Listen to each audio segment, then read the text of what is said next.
Si Jesus ng Nazareth ay isang lalaking Hudyo noong unang siglo na nagsabing pinag-isa niya ang nasasakupan ng Diyos sa itaas at ang nasasakupan natin sa ibaba.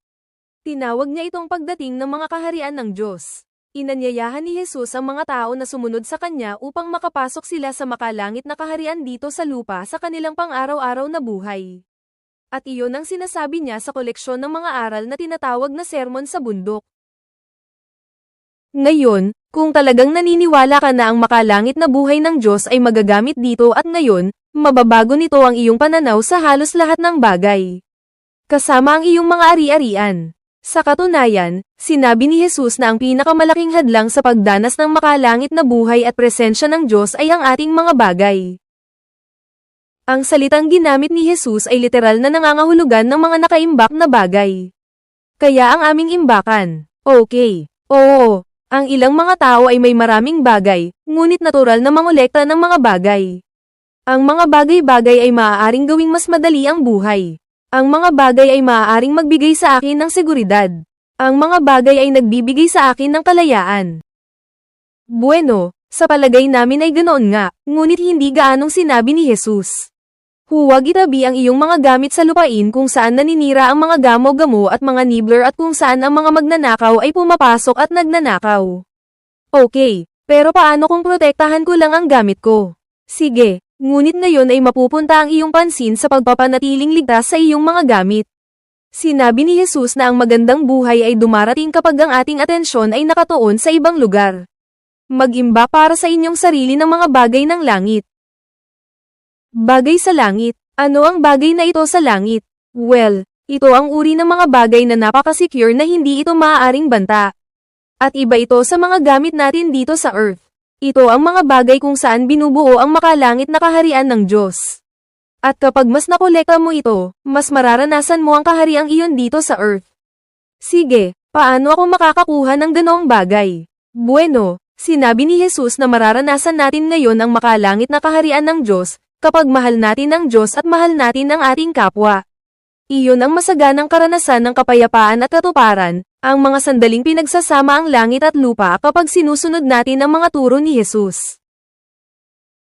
Tulad ng isang mabait na salita o isang pagkilos ng pagkabukas palad na nag-aalok ng kapatawaran.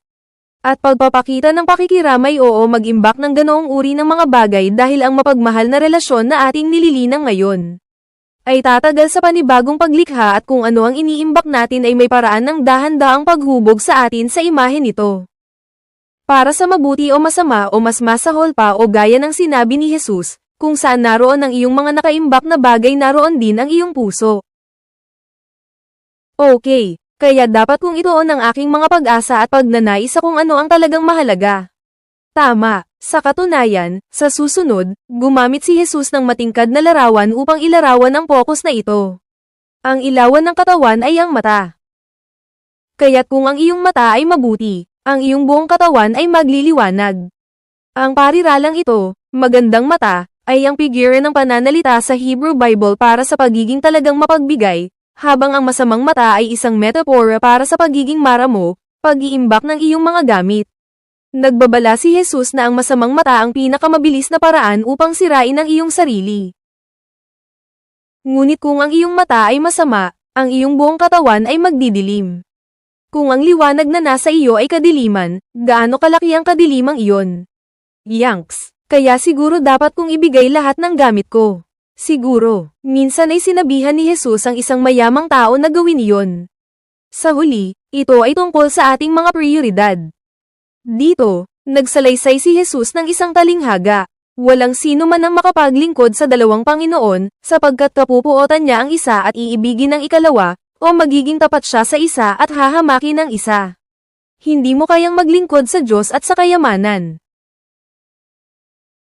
Ang kayamanan ay parang isang malupit na humihingi ng ating katapatan. Maaaring isipin ko na pagmamayari ko ang aking mga gamit, ngunit hindi magtatagal, magiging pagmamayari na ako ng aking mga gamit. At ang panganib na ito ay totoo. At kaya medyo prank si Jesus. Maaaring pigilan tayo ng ating mga bagay na maranasan ng pagsasama ng langit at lupa sa ating buhay. Okay, pero maging totoo tayo. Kailangan ko ng mga bagay para mabuhay. Kailangan ko ng pagkain. Kailangan ko ng damit. Well, si Jesus ay may isang huling pagtuturo tungkol sa aming mga bagay na pinagsasama-sama ang lahat ng mga ideyang ito. Inaanyayahan niya tayo na isaalang-alang kung paano nilagyan ng Diyos ng kasaganaan ang paglalang, na ang bawat nilalang ay nagtataglay ng kung ano ang kailangan nito. Sinabi ni Jesus na kung magtitiwala ka sa Diyos bilang isang mapagbigay na ama at inuuna mo ang pagmamahal sa Diyos at pagmamahal sa iba, makikita mong natutugunan ang iyong mga pangangailangan at makikita mo ang mayamang kapayapaan ng langit at lupa na nagkakaisa sa iyong sariling buhay. Sinasabi ko sa inyong lahat, huwag kayong mag-alala tungkol sa inyong buhay, kung ano ang inyong kakainin o kung ano ang inyong iinumin, kahit tungkol sa inyong katawan, kung ano ang inyong isusuot. Hindi ba ang buhay ay higit kaysa pagkain at ang katawan kaysa pananamit? Masdan ninyo ang mga ibon sa himpapawid, kung paanong hindi sila naghahasik ng binhi, at hindi nag-aani, at hindi nagtitipon sa mga kamalig, gayon may pinakakain sila ng inyong ama na nasa langit. Mas mahalaga ka ba kaysa sa kanila? At sino sa inyo ang makapagdadagdag ng isang oras sa inyong buhay sa pamamagitan ng pag-aalala? At tungkol sa pananamit, bakit nag-aalala kayong lahat? Bigyang pansin ang mga liryo sa parang, kung paano sila lumalaki. Hindi sila gumagawa at hindi sila naghahabi ng tela. Ngunit sinasabi ko sa inyong lahat, kahit si Solomon sa lahat ng kanyang kaluwalhatian ay hindi nagbihis ng gaya ng isa sa mga ito. Ngayon kung ang damo sa parang na nandoon ngayon at bukas ay ihahagis sa hurno ay dinamitan ng Diyos sa ganitong paraan, hindi ba niya titiyakin na bibihisan kayong lahat ng kakaunting pagtitiwala? Kaya huwag kang mag-alala, sasabihin, ano ang kakainin natin? O ano ang iinumin natin? O ano ang isusuot natin para sa damit? Para sa mga bansa ay patuloy na naghahanap para sa lahat ng bagay na ito. Sapagkat alam ng inyong ama na nasa langit na kailangan ninyo ang lahat ng ito. Sa halip, una, hanapin ang kaharian ng Diyos. At gawin ang tama sa pamamagitan ng Diyos. At ang lahat ng mga bagay na ito ay idaragdag sa iyo. Kaya kung gayon, huwag kang mag-alala tungkol sa bukas. Ang bukas ay maaaring mag-alala tungkol sa sarili.